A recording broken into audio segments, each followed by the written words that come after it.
जिन लोगों ने अभी तक इस चैनल को सब्सक्राइब नहीं किया है, चैनल को सब्सक्राइब करें, बेल आइकन दबाएं ताकि हमारे वीडियोस के अपडेट्स आपको समय समय पे मिलते रहे।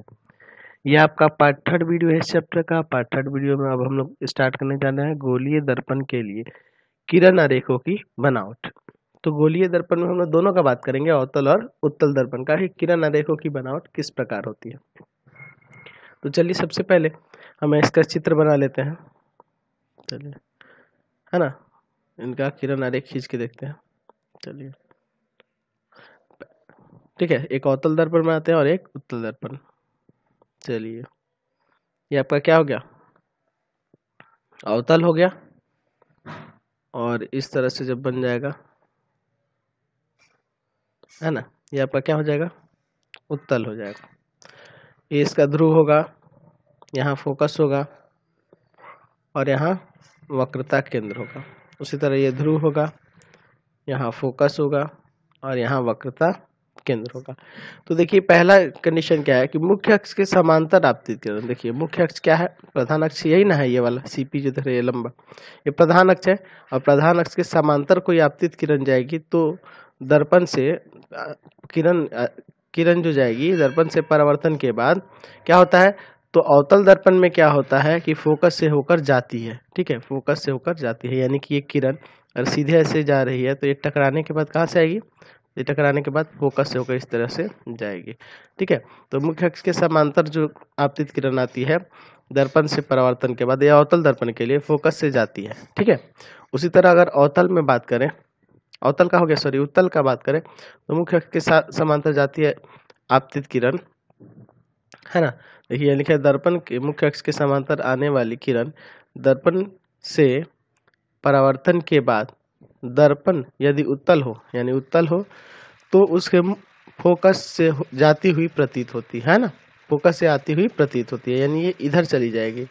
लेकिन इसका आभासी जो होगा, इसका आभासी जो होगा कहाँ जाएगा, तो ये ऐसे जाके ऐसे चली जाएगी, लेकिन इसका आभासी जो होगा यानी वो प्रतीत होगी कि फोकस से जा रही है, इस तरह से यहाँ से जाएगी। ठीक है, यहाँ से जाती हुई प्रतीत होती है। ठीक है, तो दो कंडीशन हो गया कि अगर मुख्य अक्ष के समांतर जा रही हो, अगर दर्पण अवतल है तो वो फोकस से जाएगी, और दर्पण उत्तल है तो फोकस से आती हुई प्रतीत होगी। ठीक है, दूसरा कंडीशन इसके बाद देखते हैं।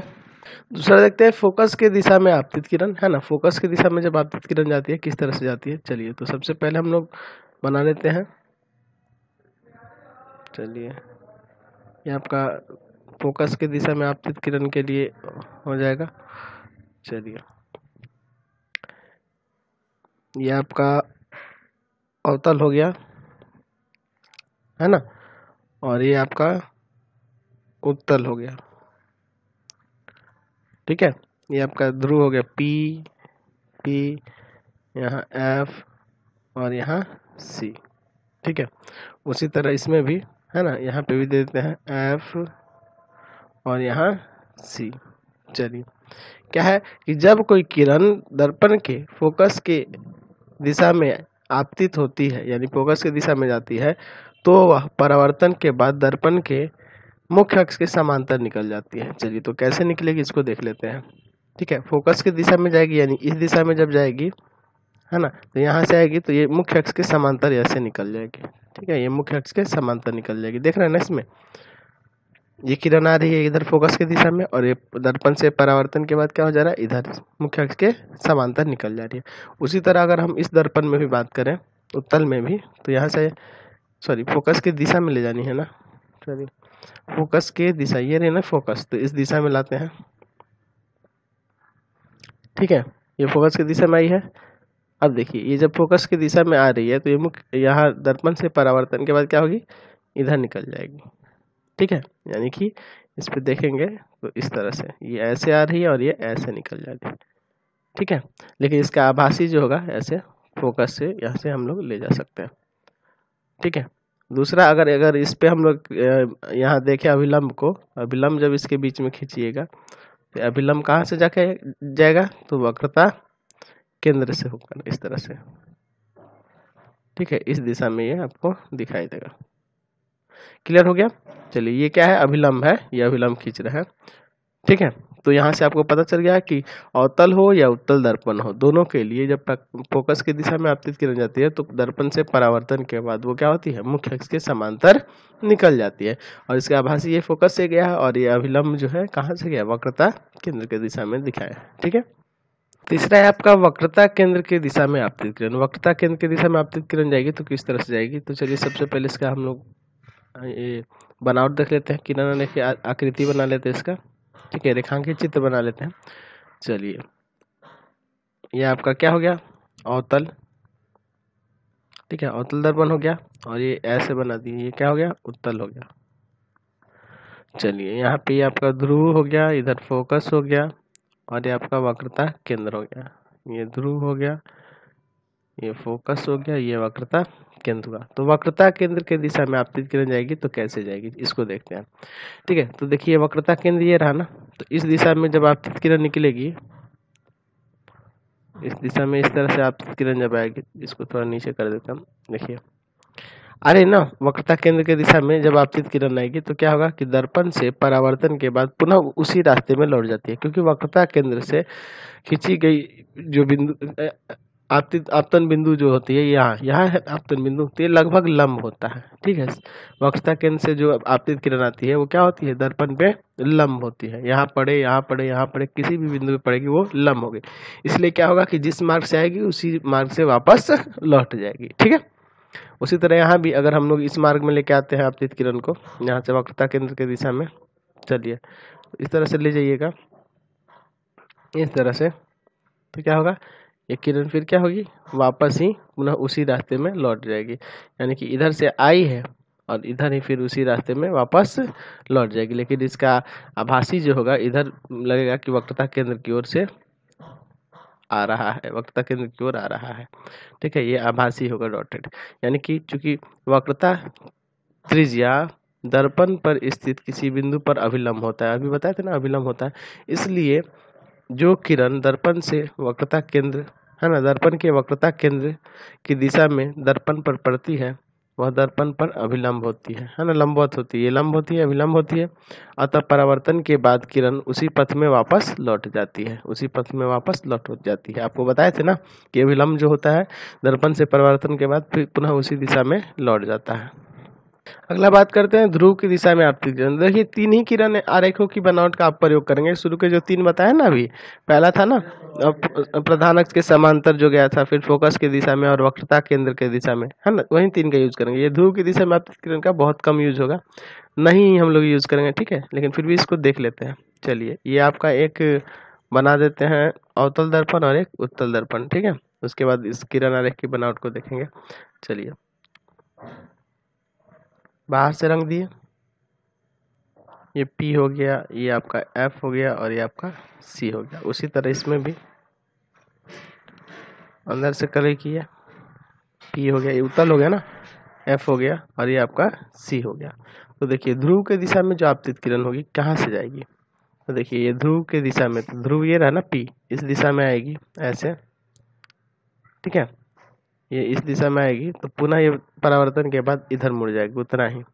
देखिए, एक्चुअल में होता क्या है, इसमें क्या होता है कि आपको पता है कि वक्रता केंद्र से जो दर्पण पे खींची जाती है रेखा, ये अभिलंब होती है। यानी सीपी जो होगा ना, ये लगभग इस पे लंब होता है, लंब होता है, यानी ये अभिलंब का कार्य करेगा। ये आपतन किरण, आपतित किरण होगा, ये परावर्तन किरण, यानी यहाँ जो कोण बनेगा वही कोण यहाँ बनेगा। यानी कि जितना दूर से इधर से जाएगी उतना ही दूर से इधर निकल जाएगी। ठीक है, उसी तरह इसमें भी ध्रुव के दिशा में जब जाएगी इस तरह से, ठीक है, तो यहाँ से परावर्तन के बाद ऐसे चली जाएंगी। ठीक है, क्यों, क्योंकि यहाँ भी आपतन कोण परावर्तन कोण के बराबर होगा और ये वाली रेखा क्या है, इस पे लंब होती है। ठीक है, इसलिए ये कोण बराबर होने के कारण ऐसा हो रहा है, एंगल आई एंगल आर के बराबर होने के कारण हो रहा है। यहाँ देख लीजिए, लिखे भी है कि चूंकि ध्रुव पर प्रधान अक्ष दर्पण पर अभिलंब होता है, ये अभिलंब होता है ना, प्रधान अक्ष क्या होता है, ध्रुव पर अभिलंब होता है। यदि कोई किरण दर्पण पर ध्रुव के दिशा में मुख्य अक्ष से आई कोण बनाती है तो है ना, आपतित होती है, आई कोण के साथ आपतित होती है, तो परावर्तन के नियम के अनुसार ये मुख्य अक्ष जो होगा आई किसके बराबर होगा, आर से निकलेगी, है ना, ये कोण दोनों बराबर होंगे। ठीक है, यहाँ से याद रखेंगे कि ध्रुव के दिशा में जाएगी तो परावर्तन के बाद ऐसे मुड़ जाती है। ठीक है, चलिए, तो यहाँ से हम लोग किरण आरेखों की बनावट समझ गए। अब हम लोग आगे बढ़ते हैं इसमें। अब हम लोग देखते हैं कि अवतल दर्पण के सामने विभिन्न दूरियों पर जब वस्तु रखे जाते हैं तो उनका प्रतिबिंब कैसा कैसा बनता है इसके बारे में। ठीक है, तो यहाँ हेडिंग दे दिया है कि अवतल दर्पण के सामने विभिन्न दूरियों पर रखी वस्तुओं के प्रतिबिंब। ठीक है, तो पहला कंडीशन हम लोग लेते हैं। इसमें देखिए 6 तरह से हम लोग पढ़ेंगे। ठीक है, अवतल दर्पण, फिर उत्तल का भी देखेंगे इसी तरह से, तो उसमें 2 किरण आरेखों की बनावट के बारे में देखना होगा। तो देखिए पहला कंडीशन है कि जब वस्तु अवतल दर्पण के फोकस और ध्रुव के बीच स्थित हो। ठीक है, तो अवतल दर्पण एक पहले आपको बनाना होगा। चलिए, ये आपका अवतल दर्पण हो गया, ये आपका अवतल दर्पण हो गया ना। चलिए, अवतल दर्पण हो गया, ये आपका, ये ध्रुव हो गया, ये फोकस हो गया और ये वक्रता केंद्र हो गया। ठीक है, अब देखिए कहाँ है वस्तु स्थित, तो फोकस और ध्रुव के बीच में स्थित है। यानी वस्तु कहाँ है स्थित है, मान लीजिए यहाँ पे वस्तु है। ठीक है, वस्तु यहाँ पे है, तो वस्तु यहाँ पे है तो इसका प्रतिबिंब कैसे बनेगा इसके बारे में देखना है। चलिए, तो ये वस्तु हो गया, इस वस्तु का नाम कुछ दे देते हैं, मान लीजिए ए बी वस्तु है, तीर बना देते हैं, ए बी वस्तु है। ठीक है, चलिए ए बी एक वस्तु है। अब देखिए इसमें किस तरह से होगा परावर्तन, उसको देखते हैं। चलिए, तो यहाँ इसका चित्र देखते हैं हम लोग। पहला मान लीजिए हम लोग समांतर ले गए कोई किरण, है ना, हम लोग यहाँ से समांतर जो ले जा रहे हैं किरण, देख रहे हैं ना, ये किरण हम लोग इसके समांतर ले जा रहे हैं। चलिए, यहाँ से ऐसे ले गए तो ये दर्पण से परावर्तन के बाद कहाँ से जाएगी, फोकस से ना जाएगी, प्रधान अक्ष के समांतर ले जा रहे हैं ना, तो फोकस से ही जाएगी इस तरह से, है ना, इसी तरह से ना जाएगी। क्लियर है ना इसका। चलिए, किरण आरेख की बनावट में भी आपको बताए थे ना। चलिए, तो परावर्तन के बाद ये फोकस से होकर ऐसे जाएगी। ठीक है, लेकिन इसका अगर आभासी की बात करेंगे, आभासी की बात करेंगे तो इसका आभासी कैसे जाएगा, पीछे की ओर ऐसे, है ना, ये आभासी ऐसे जाएगा। ठीक, चलिए दूसरा हम लोग लेते हैं किरण, मान लेते हैं दूसरा किरण हम लोग वक्रता केंद्र के दिशा में ले जाते हैं, या फिर हम लोग ऐसे ले लेते हैं, इसके दिशा में, पोल के दिशा में, ध्रुव के दिशा में। तो ध्रुव के दिशा में जाएगी तो ये किरण कैसे चल जाएगी, ऐसे मुड़ जाएगी ना। चलिए, आपको पता है पहले से ही, ये किरण ऐसे टकराई और ये ऐसे मुड़ गई, समझ रहे ना, परावर्तन के बाद इधर जाएगी। लेकिन इसका आभासी जो होगा ये पीछे की तरफ इस तरह से जाएगा ना। चलिए, यानी दोनों यहाँ पे मिल रहे हैं। ठीक है, दोनों किरणें एक दूसरे से यहाँ पे मिल रही हैं, यानी यहीं पे प्रतिबिंब बनेगा। सॉरी, एक इसको बढ़ा देते हैं थोड़ा सा। चलिए, यानी प्रतिबिंब आपका यहाँ पर बन रहा है, यहाँ पे प्रतिबिंब बन रहा है। ठीक है, चलिए यहाँ पे इस जगह पे प्रतिबिंब बनेगा। ठीक है, ये आपका प्रतिबिंब हो गया ए डैश बी डैश। तो देखिए प्रतिबिंब कैसा बन रहा है इसमें आपको प्रकृति बतानी होगी, है ना। तो पहला होगा कि प्रतिबिंब प्रतिबिंब प्रतिबिंब कैसा बन रहा है। तो पहला चीज कि ये सीधा बना है ना, जैसे वस्तु है उसी तरह से ये बना है, यानी कि ये क्या है, काल्पनिक है ना। आभासी कह सकते हैं या काल्पनिक कह सकते हैं, आभासी है, आभासी तथा सीधा बना है, आभासी तथा सीधा बना है। देख रहे हैं जैसे वस्तु है उसी तरह ये बना है। ठीक है, दूसरा कंडीशन इसमें क्या हो सकता है कि प्रतिबिंब वस्तु से बहुत बड़ा है, इससे बड़ा है ना, प्रतिबिंब प्रतिबिंब वस्तु से बड़ा है, वस्तु से बड़ा है। तीसरा कंडीशन क्या हो सकता है कि प्रतिबिंब दर्पण के पीछे बनेगा, प्रतिबिंब दर्पण के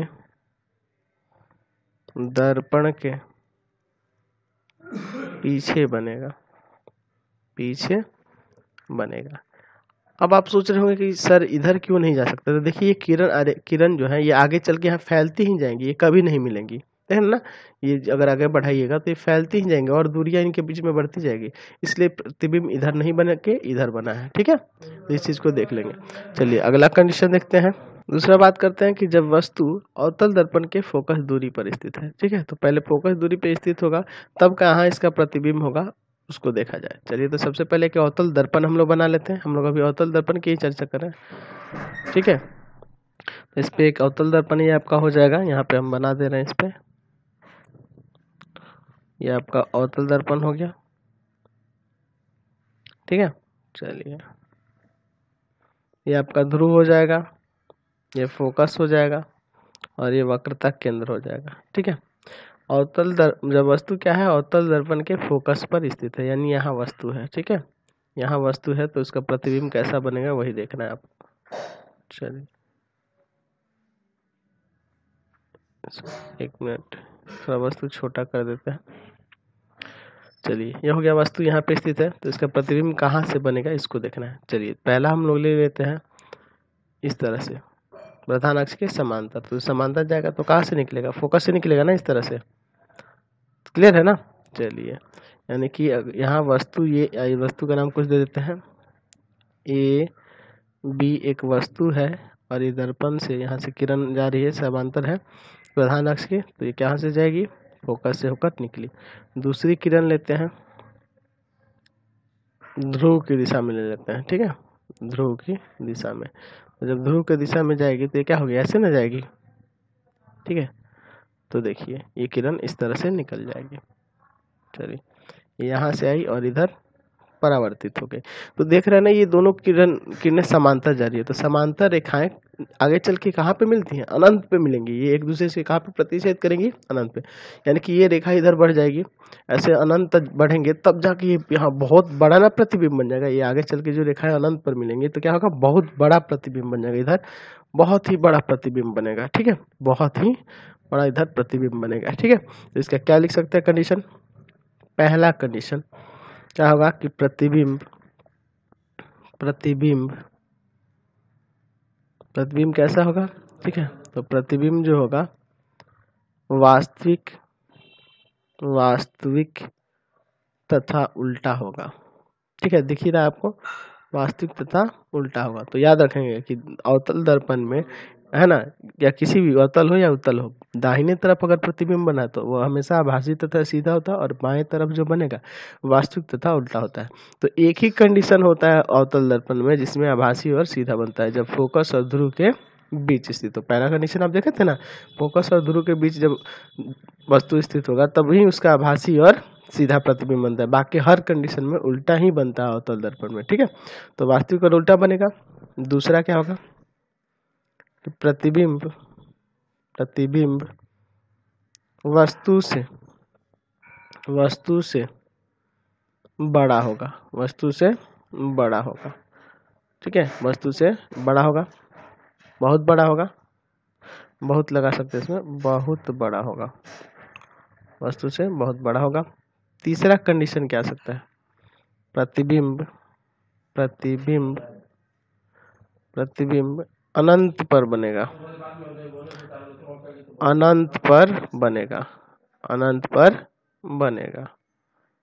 ठीक है, प्रतिबिंब कहाँ बनेगा, अनंत पर।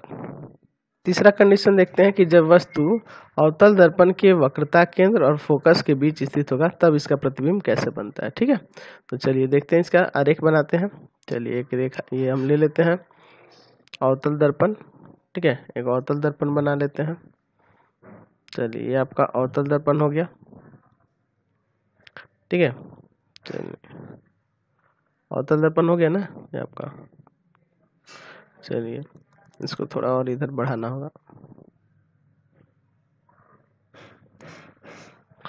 चलिए हम लोग का ये ध्रुव हो गया, यहाँ फोकस हो गया और यहाँ वक्रता केंद्र हो गया। तो कहाँ स्थित है, तो वक्रता केंद्र और फोकस के बीच, यानी यहाँ वस्तु स्थित है, ठीक है, यहाँ पे कोई वस्तु है। चलिए यहाँ पे वस्तु है तो प्रतिबिंब कैसा बनेगा इसको देखा जाए। चलिए वस्तु हो गई। अब देखिए क्या होगा कि यहाँ से किरण जाएगी, आपतित किरण है ना, तो दर्पण से परावर्तन के बाद कहाँ से होकर जाएगी, तो ये फोकस से होकर ऐसे निकल जाएगी, है ना। चलिए फोकस से निकलेगी, समझ गया, क्लियर है ना, क्योंकि वो समांतर जा रही है ना। चलिए तो ये आपका वस्तु था ए बी, एक किरण ऐसे गई है और परावर्तन के बाद फोकस से ऐसे चलिए। दूसरी किरण हम लोग लेते हैं, दूसरी हम लोग फोकस की दिशा में ही ले लेते हैं। चलिए फोकस की दिशा में इस तरह से लीजिएगा, तो ये दर्पण से परावर्तन के बाद क्या होगी, मुख्य अक्ष के समांतर निकल जाएगी, ठीक है ना, मुख्य अक्ष के समांतर ऐसे निकल जाएगी। यानी कि ये आपतित किरण हो गई और ये परावर्तित किरण हो गई, यानी प्रतिबिंब जो है आपका यहाँ पे बन रहा है, देख रहे हैं ना, दोनों जहाँ एक दूसरे को प्रतिच्छेद कर रहे हैं यहाँ पे, ठीक है। चलिए ये आपका प्रतिबिंब हो गया ए डैश बी डैश, क्लियर है। चलिए अब देखिए इसका प्रकृति की बात कर प्रतिबिंब की, तो पहला कंडीशन हो जाएगा कि प्रतिबिंब प्रतिबिंब वास्तविक तथा उल्टा होगा, वास्तविक तथा उल्टा होगा, है ना, उल्टा होगा। देख रहे हैं ना, वास्तविक है लेकिन ये उल्टा है, नीचे की तरफ है तो वास्तविक होगा ही दूसरा। और बताए थे कि आपको बाएं तरफ होगा तो हमेशा वास्तविक और उल्टा होगा, और दाहिनी तरफ आभासी तथा सीधा होता है। प्रतिबिंब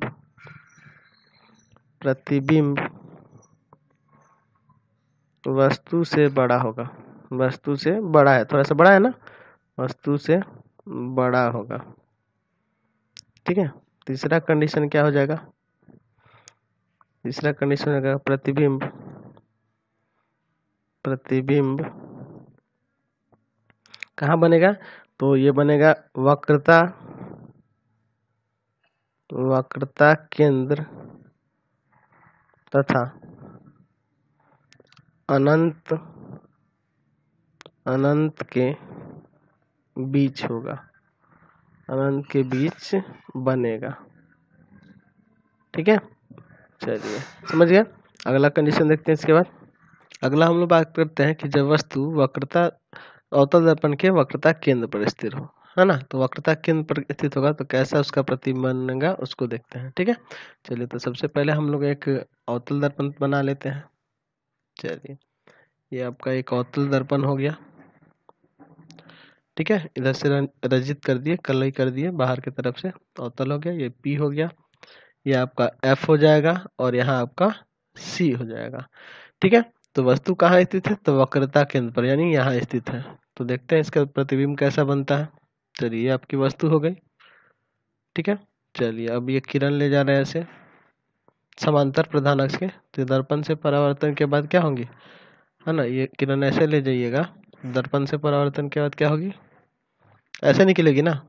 चलिए, ये हो गई। ठीक है, तो ये आपका वस्तु था ना AB, एक वस्तु है, दर्पण से परावर्तन के बाद किरण फोकस से होकर जाएगी। दूसरा किरण लेते हैं हम लोग फोकस के दिशा में। ठीक है, फोकस के दिशा में इस तरह से, तो जब फोकस की दिशा में ले जाइएगा, ठीक है, फोकस की दिशा में इस तरह ले जाइएगा तो परावर्तन के बाद क्या होगी, किरण इधर से जाएगी ना, यहाँ से, थोड़ा सा ये टेढ़ा हो गया, 1 मिनट।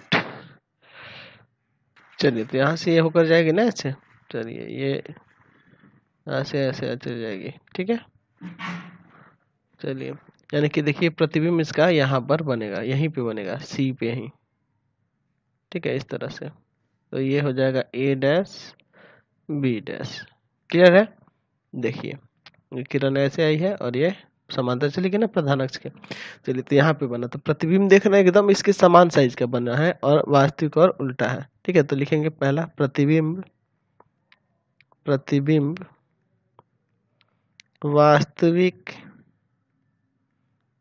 तथा उल्टा होगा, वास्तविक तथा उल्टा होगा। ठीक है, वास्तविक तथा उल्टा होगा। दूसरा बात क्या आता है, तो प्रतिबिंब वस्तु के बराबर होगा, प्रतिबिंब वस्तु के बराबर होगा, वस्तु के बराबर होगा। ठीक है, तीसरा कंडीशन आ जाता है कि प्रतिबिंब वक्रता केंद्र पर होगा, वक्रता केंद्र पर बनेगा या होगा, केंद्र पर बनेगा। ठीक है, चलिए अब इसके बाद अगला कंडीशन देखते हैं। इसमें अगला बात आता है कि जब वस्तु अनंत और अवतल दर्पण के वक्रता केंद्र के बीच स्थित हो। ठीक है, अनंत और वक्रता केंद्र के बीच, तो चलिए हम लोग सबसे पहले एक अवतल दर्पण ले लेते हैं। ठीक है, ये आपका अवतल दर्पण हो गया। ठीक है, चलिए, और वस्तु कहाँ स्थित है, अनंत और वक्रता केंद्र के बीच, ये आपका P हो गया, यहाँ F हो गया और यहाँ C हो गया। ठीक है, और यहाँ पे कहीं वस्तु है पीछे की तरफ, है ना, वक्रता केंद्र ये रहा, अनंत इधर होगा ना, तो यहाँ पे वस्तु है। चलिए, ये आपका वस्तु हो गया। चलिए, तो इसका प्रतिबिंब देखते हैं कहाँ बनेगा। चलिए, ये आपका ये ऐसे जाएगा ना, तो समांतर ले गए हैं प्रधान अक्ष के, तो ये कहाँ होगा, फोकस से परावर्तन होगा। चलिए, फोकस से परावर्तित हो गया। ठीक है, तो ये आपकी वस्तु थी A, बी एक वस्तु थी, ये प्रधान अक्ष के समांतर आपतित किरण गई है, परावर्तन के बाद इधर मुड़ गए। दूसरा हम लोग किरण ले जाते हैं, कहीं से भी ले जा सकते हैं, हम लोग ले जाते हैं वक्रता केंद्र के दिशा में। ठीक है, वक्रता केंद्र के दिशा में ले जाएंगे तो क्या होगा, यहाँ से ऐसे ले जाएंगे इस तरह से ना, चलिए इसी तरह से ना, ये वापस पुनः उसी रास्ते में लौट जाएगी, यानी कि जिधर से आई है, इधर से आई है और इधर ही वापस लौट जाएगी, समझ रहे ना। चलिए वापस लौट जाएगी, तो यानी प्रतिबिंब कहाँ बनेगा, यहाँ पे प्रतिबिंब बन रहा है ना, यहाँ पे दोनों एक दूसरे को प्रतिच्छेद यहीं पे कर रहा है। चलिए ये आपका है ना, यही प्रतिबिंब होगा ए डैश बी डैश, क्लियर है। तो यहाँ प्रतिबिंब बन रहा है, तो प्रतिबिंब जो है वस्तु से छोटा बन रहा है, और क्या बन रहा है, वास्तविक और उल्टा बन रहा है। तो लिखेंगे पहले प्रतिबिंब, प्रतिबिंब क्या होगा, तो वास्तविक, वास्तविक तथा उल्टा होगा, वास्तविक तथा उल्टा होगा। ठीक है, दूसरा चीज क्या हो जाएगा, तो दूसरा बात हो जाएगा कि प्रतिबिंब, प्रतिबिंब वस्तु से, वस्तु से छोटा होगा, वस्तु से छोटा होगा। ठीक है, वस्तु से छोटा होगा। तीसरा कंडीशन आ जाएगा कि प्रतिबिंब, प्रतिबिंब कहाँ बनेगा, तो सी तथा एफ के बीच बनेगा। सी यानी वक्रता केंद्र और फोकस, तो सी तथा एफ के बीच बनेगा। ठीक है, चलिए क्लियर हो गया। चलते हैं अगला, लास्ट है इसके बाद छठा। अगला है आपका कि जब वस्तु अनंत पर स्थित हो। ठीक है, तो अनंत पर स्थित होगा तो कहाँ उसका प्रतिबिंब बनेगा, उसको हम लोग देख लेते हैं इसमें। चलिए, तो सबसे पहले एक हम लोग अवतल दर्पण खींचते हैं। ठीक है, अवतल दर्पण एक खींचते हैं, फिर उसके बाद इसका किरण आरेख देखते हैं। चलिए, तो एक रेखा ले लेते हैं जिसको प्रधान अक्ष से सूचित कर रहे हैं, प्रधान अक्ष है ना हमारे लिए इसमें। चलिए, ये आपका अवतल दर्पण हो गया। चलिए, इसका P हो गया, यहाँ F हो गया और यहाँ C हो गया। तो अनंत पे स्थित है वस्तु, तो जब अनंत से स्थित है तो प्रकाश की किरण अनंत से आएगी, तो अनंत से आएगी तो परावर्तित होगी इस तरह से। ठीक है, इसको ले जाते हैं सीधा, सॉरी एक, अनंत से आ रही है प्रकाश की किरण, तो ये प्रधान अक्ष के समांतर जब आएगी तो दर्पण से परावर्तन के बाद क्या होगी, फोकस होकर जाएगी ना, है ना। दूसरी किरण इधर से ले लेते हैं, ये भी हम लोग वहीं से ले जाते हैं, तो ये भी क्या हो जाएगा, यहीं से होकर जाएगी, यानी प्रतिबिंब फोकस पर ही बनेगा, है ना। अनंत पर वस्तु होगी तो प्रतिबिंब फोकस पर ही बनेगा। ठीक है, देख रहे हैं ना, एक दूसरे को प्रतिच्छेद कर रहा है फोकस पे, तो इसका कंडीशन क्या हो जाएगा, तो पहला लिख सकते हैं कि वास्तविक और उल्टा होगा प्रतिबिंब, क्योंकि बाएं तरफ बना, आपको बताया ही पहले ही कि प्रतिबिंब, प्रतिबिंब वास्तविक तथा, वास्तविक तथा उल्टा होगा, उल्टा होगा। ठीक है, दूसरी बात आती है कि प्रतिबिंब वस्तु से बहुत छोटा होगा, प्रतिबिंब वस्तु से बहुत छोटा होगा, बहुत छोटा होगा। ठीक है, चलिए तीसरा बात आता है प्रतिबिंब, प्रतिबिंब फोकस पर बनेगा, प्रतिबिंब एफ पर बनेगा। ठीक है, तो यहाँ से हम लोग को किरण आरेखों की बनावट के बारे में पता चल गया। अब थोड़ा अवतल दर्पण के उपयोग के बारे में जान लेते हैं। तो पहला हो जाएगा कि दाढ़ी बनाने में हम लोग उसका इस्तेमाल करते हैं, दाढ़ी बनाने के लिए जो इस्तेमाल करते हैं वो अवतल दर्पण होता है। ठीक है, दूसरा टॉर्च, वाहनों के हेडलाइट, है ना, सर्च लाइट आदि में जो होता है अवतल दर्पण के परावर्तक सतह का ही रूप लिया जाता है। ठीक है, जैसे और उसके बाद क्या है कि रोगियों के नाक, कान, गले, दांत आदि की जांच करने के लिए डॉक्टर भी अवतल दर्पण का उपयोग करते हैं। ठीक है, तो इसी के साथ इस वीडियो को इन कर देते हैं। अगर हमारा चैनल आपको अच्छा लगता है, चैनल को सब्सक्राइब कर दे, बेल आइकन दबाएं और ज़्यादा से ज़्यादा जितना हो सके अपने दोस्तों के पास शेयर करें। आप लोग शेयर करने में कमी कर देते हैं, जिससे हम लोग को प्रॉब्लम होती है वीडियो बनाने में, इसलिए आप ज़्यादा से ज़्यादा जितना ज़्यादा हो सके वीडियोज़ को शेयर करें, शेयर करना ना भूलें और बेल आइकन जरूर दबा दें, ताकि अगला वीडियो जब हम लोग अपलोड करें तो आपको आपको पता ही होगा कि डेली आपको वीडियो के अपडेट मिलते रहते हैं, डेली कोई ना कोई वीडियो आपको डलते रहती है, ठीक है। तो इसलिए इस चीज़ का ध्यान रखें। Thanks for watching the video.